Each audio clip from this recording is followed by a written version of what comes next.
Before we begin, I would like to invite our listeners to participate in an upcoming workshop designed to help you understand yourself by making a deep connection to your past and future lives. The workshop is called Your Past is Present, Dowsing Your Connection to Other Lifetimes. The workshop will be conducted over 2 days on October 1st and 2nd over Zoom, and each student will receive newly designed dowsing charts and protocols that will allow you to make an emotional and experiential connection to your other lifetimes. For more information, please visit vitalbioenergetics.com and click on the Workshops tab. And now for today's podcast. Welcome to High Vibes with your host, Bill G. At High Vibes, we're looking into what it means to be a fourth dimensional being in an ever-changing world. We hope that by listening to our podcast, you can feel a greater sense of peace and connection as we collectively raise our energetic vibration to the next level. And now for today's podcast.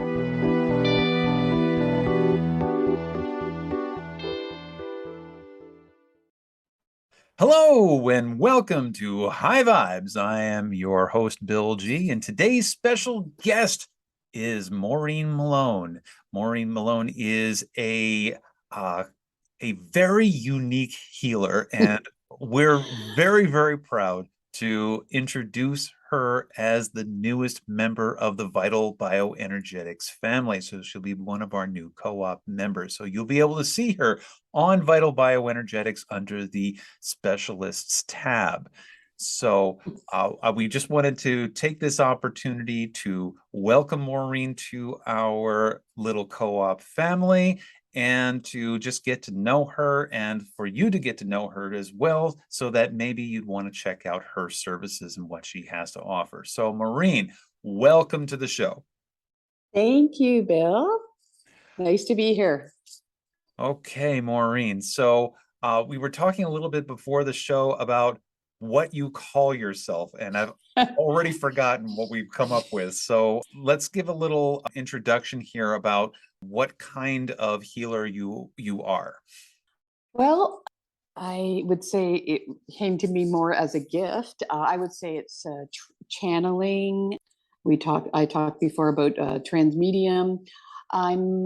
It's just more of a energy and fire that runs through my arms and hands. Mostly distant work I do, but for me, my belief is it's from divine, and it's a gift. Actually, that happened to me 6 years ago, and that's really what I would say it is. Without, it's hard to explain sometimes, but that's really in my experience for doing it for 5-6 years is it's channeling and transmedium.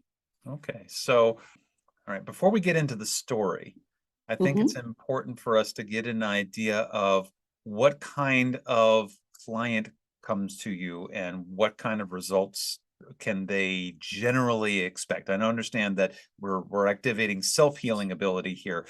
You really help activate that.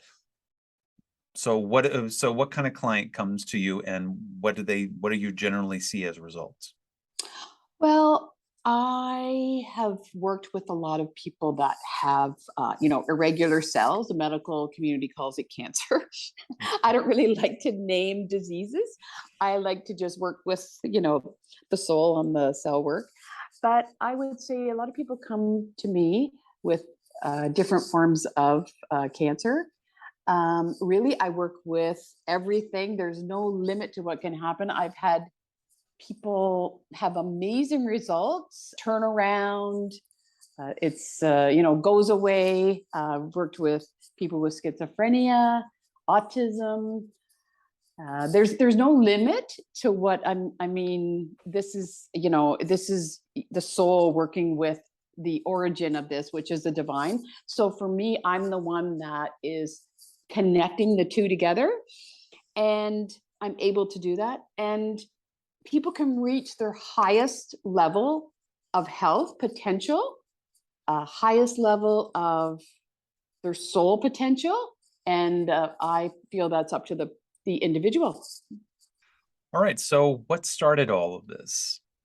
Well, 6 years ago, I had a cancer diagnosis and I did not want to do anything medical.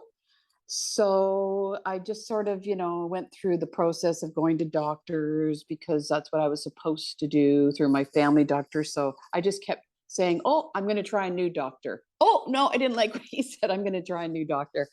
And I did this about 4 times. And my family doctor said, okay, Maureen, like that's like, that's it. Like you need to start treatment, And I said, no. And then I went to another doctor and he had me set up surgery, to take, I had a 5 centimeter lump and he wanted to take it out. And I said, no. And then I canceled, I made the surgery date that day. He made me do it. And I said, no, I'm going to cancel. And I remember canceling it. And the receptionist said, no one's really ever canceled their cancer surgery. And I said, I know I'm a rebel. What can I say? So I just kept, I kept thinking, so this went on for 5 weeks. I was off work and, I was going to all these different appointments. And then I just said, somebody has to help me here because I cannot do this medical trail. So anyway, my sister-in-law called me and she said, I know you're interested in this and I know you don't want to do the conventional medicine. She said, I know my insurance agent I've known for 30 years. She went to this mother and son and she went to them for a year and she had 3 months to live. So I said, yes, that's what I'm interested in. So the mother had just passed away and the son still did it, never advertised. And they lived about an hour, 2 hours from me. So I set up an appointment with him. I phoned him in April 2015. And he said, yes, this is, we can have this appointment. And we started. He was, someone in the side where he was a musician. He was, all these different things, but he had this gift and his mom had him start when he was at a young age because she knew she actually told him that his gift was stronger than hers. So he just did it. And then, so I would go there every Monday and then, he would put his hands on me and then I would start to feel all these, tingles in my body. And I was like, wow, this is actually going to the place where I have this, and he said, wow, that's awesome. Like he really underestimated like his own gift and ability. He was a very humble person, huge heart. And though I would go every Monday and then, when I went for scans that they were saying, well, it's getting smaller. And wow. And so my own doctor, it was hard for him to believe that, but that's okay. And then I would say probably by, late July, August, I felt fantastic. I never really felt, tired or any of those symptoms, but then the tingling still happened in my body all the time. And so I went away, I remember in the fall, and I went away to a course in New York. I live outside of Toronto in Canada at the time. And I went to New York and in the middle of the night at about 3 a.m, I was on this course and like flames were coming out of my palms. And I'm like, what is this? Like, I've done different modalities. I've learned different modalities. I've learned Reiki. I've learned different modalities. And I was this is so different. So then I told him about it. And he said, well, I think you're the one. I think this whole thing of you coming here is for a reason. And then I started realizing that I could send to people because my arms and hands start firing up. And then in the center of where I hold my palms, it's like a ball of fire. So I hold the person, the spirit, the soul, their soul in my hands. And then my hands get so hot that I can actually, scan the body or the body parts with my hands. And then I just continued from there, and I've never really been back for any medical appointments. Or I think once or twice I went for scans, but I feel fantastic. And my doctor is, always Well, I think you still have it, but I think you just manage it. I said, so 6 years later, you think that it's still in my, well, he goes, I can't believe that that happened. So how many people do you know that walk around with it all the time and it's fine? So we just sort of leave that as it is. He has his opinion and I have mine. And then I realized that I could send to people distance. And then when I did do that, I mean, so many people over the years, but amazing things happen. Miracles happen. I when I start, I the person is lying down, on their bed, and then I just hold them inside my hands. I don't have to see them or talk to them, but I do talk to most people. I don't see a lot of people because they might not want me to see them if they're not well, or so, but I do see a lot of people if that's what they're okay with before we start. And then I just start, and as soon as I join my hands together in a ball, all my arms and hands, it's like a fire is coming through.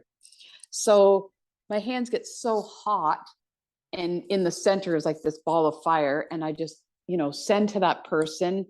But I think what's really happening is the person, and where this is from, is meeting. And I always say, if the soul's ready, then they can start the process. So this happens over a period of time. I can never say what's going to happen, and I can never say that this will heal whatever it is, because that's not my call to make.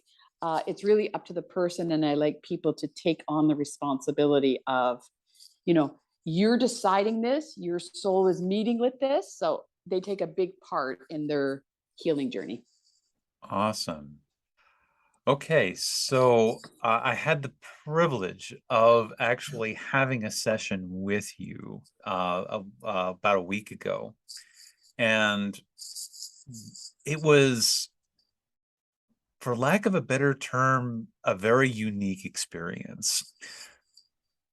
Because what you had me do is I laid down on a white blanket, and it was in the middle of the day, so I put a set of a blindfold on, so that way I wouldn't be Mm-hmm. distracted with the light, and I put some earplugs in, so that way I wouldn't be any distracted with any sound, because I really wanted to really absorb this experience, because Right. I was very curious about what I would have, and I could literally feel you working on the various areas that we were discussing, because I had some issues with my teeth. You were working with my jaw. You were working with my heart. You were working with my emotions. And I can literally feel your hands on me, which was very wild, because we live a few 5 hours away from yeah, each other. 5 hours away from each other. Yeah, so so there is some distance involved, but it works with quantum entanglement.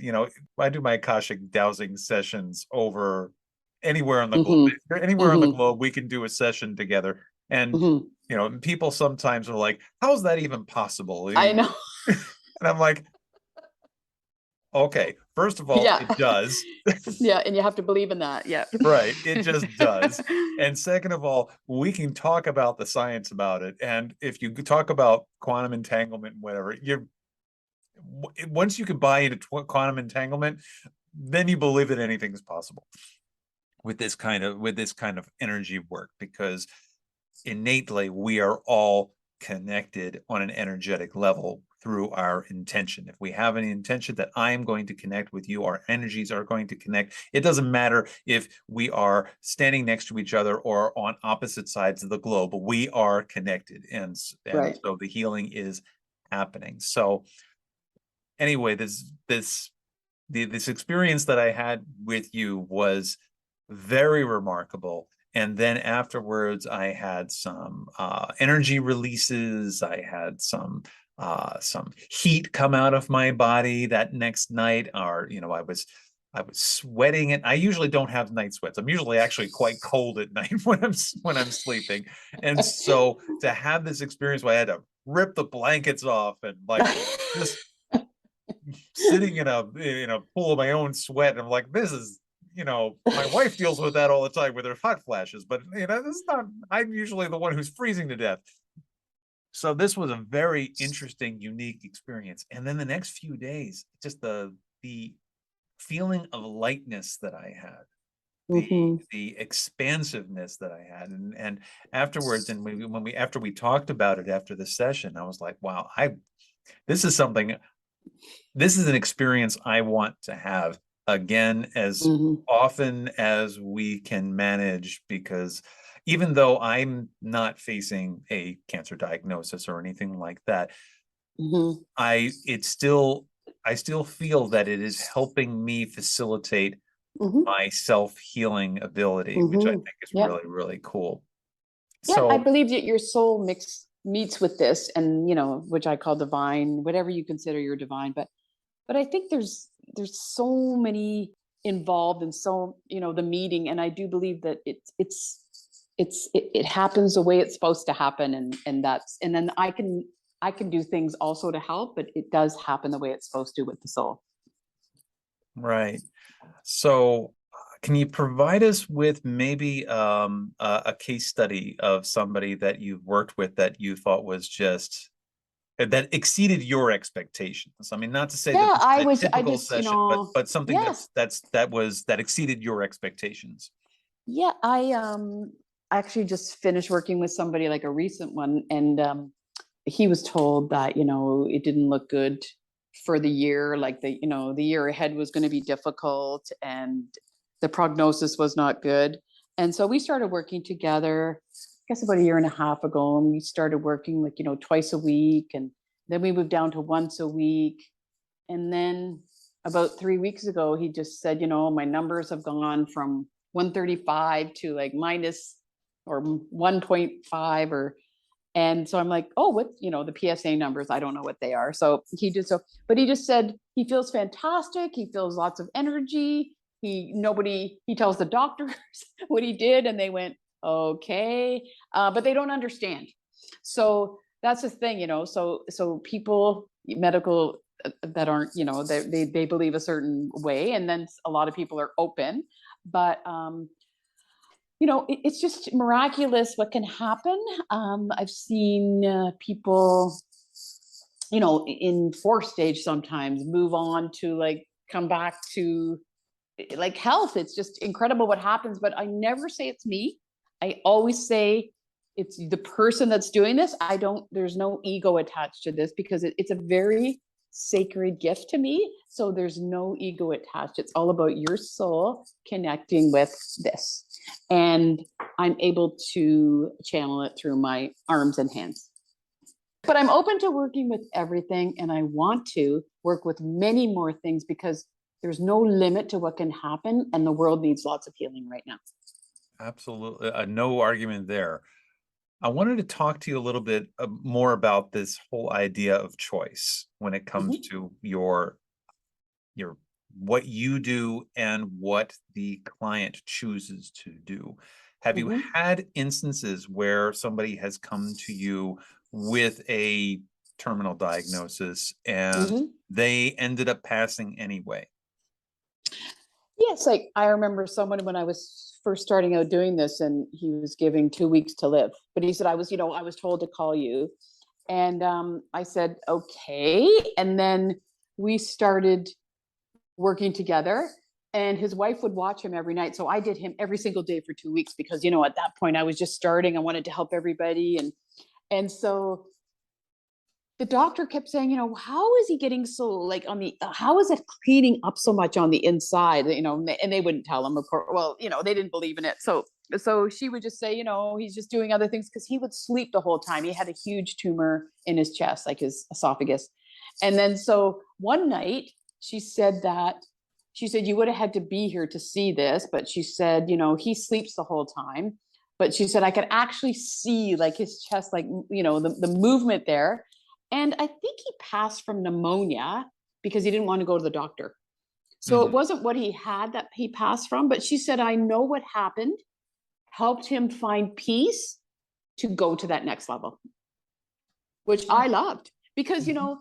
if the soul is going home, as we, I see it, I mean, any beautiful peace you can get, like I've met other people that I've worked with that, I've known them and they're like, oh, I should have, called you before, but I'm calling you now. And they had peace and energy in that last week and they got to, they felt better. So for me, it's the healing that's going to happen is, whatever is supposed to happen. When I first got my certification in Reiki, one of my first clients was somebody with stage 4 ovarian cancer and stomach cancer, to the point where she looked like she was pregnant. The tumor was just that big. And our, we were doing the Reiki and whatever, and the husband was very upset about this, obviously, because his wife was about to die. And right. He asked me at one point, he's like, is there any chance that what you're doing is going to make her better? And I looked at him and was like, that's not what we're doing. Yeah. What we're doing is we're helping her facilitate her comfort, and we're helping her find some peace here. Because, and I said, if a miracle happens and it goes away, that's what her energy is going to choose. Right. Her soul. Yeah. Yeah. Her soul's going to make that choice and turn that around. Right. We, as the healers, have no power over that whatsoever. And I always make that very, very clear too. Whenever I'm meeting with a new client and they tell me about some horrible diagnosis they have, or they tell me about a past trauma that they have that they're trying to deal with, and can you please, wave your pendulum and make it go away? I always tell them that's not what I do. And if that's what you expect all healers to do, then I'm sorry to disappoint you that all healers are frauds. What we do is we help facilitate the self-healing ability through knowledge, and like through Akashic dowsing, we do it through knowledge, through revealed stuff from the Akashic record. And in your particular case, you help facilitate the self-healing through a being a conduit of healing energy, so that way they know how that feels, so that way they can draw in the energy themselves, because the energy is everywhere. Right. And they meet with this. That's what I always say. On that realm, I may be there, but I mean, you meet with that, and and that's where the beautiful things happen. Right. I mean, because some people have seen images, they've seen people, they've seen, all different things. They've seen colors. Everyone has a different story that, so I always love listening to the stories because they're so incredible. Some like everybody's story is incredible, but I love, because when I'm doing, I don't see. So people will say to me, what did you see? And I'll say, I didn't, I was sending the whole time. Right. Yeah. Right. And it's just like with people with near-death experiences, they will experience generally what they expect to see. Right. It's based on where their beliefs are, and the mind-body connection, or the mind-body imagery, provides comfort in that way, to provide you with that thing, which is why, I mean, when you study a lot of these near-death experiences, they may have similar elements, but they all are unique to the individual person who was going through it. And whether they come back changed, or they become back more connected and whatever, again, that's a choice too. Whether or not they are going to take this new time that they have to turn it into a gift. Right. And there's a lot of love in this. So for me, I was changed because of when I went through it myself. I mean, it changed me. It opened my heart. I felt more. But then when I was able to do this, it's just so loving. It's such a beautiful, loving energy, and love. I mean, that's really everything. So people, you want them to love themselves. You want the clients to like find that in their heart and spirit and love themselves, because that alone can help you in any transition. Love is just, it's just so loving, and there's really, you can't describe love. It's just a beautiful energy, right? Love is all, it. Yeah. Love is the ultimate creative energy of the Yeah. universe. Yeah. And it's so loving that for me, like, people always say, do you get tired or do you do this? And I said, no, because, well, it is very loving. I mean, I rest after, but I just feel like elated, like there's no body weight, like it's just pure love. Right. And you learn that in Reiki training too. They're like, if you're feeling tired after giving a Reiki session, then you didn't do it right. Right. Yeah, and it's a beautiful, and then you just love when people they go to another level or they get better, and it's just, to me, it's just so empowering to say, for them to say, they'll say, no, it's you, and I'll say, no, it's you. It's really you. And they love, I think they realize that, and they love themselves more, in the whole process. Absolutely. So, Maureen, it was wonderful having you on the show and talking to you. You So, too. how can people find you? They can email me at heartfireheal@hotmail.com. That's HEART, fire, FIRE, and then heal, HEAL, @hotmail.com. And then they Excellent. can, let me know that they would want me to call them, or, where did they hear about this? And then I would call them from there. Fantastic. And we will eventually soon have a splash page on the Vital Bioenergetics page for you with your picture and maybe a little bit about you. And you're in the process of putting together a website, which is fantastic. So that we will. Yes, I'm slowly working on that. It's, but I'm getting there. Yes. Oh, excellent. Excellent. So thank you again very much for being on the show. And everybody, thank you for listening. And we will talk to you guys next time. Thank you. And thanks again, Bill. That was great. Thank you for listening. For more information about Bill and Nina G, please go to www.vitalbioenergetics.com. See you next time.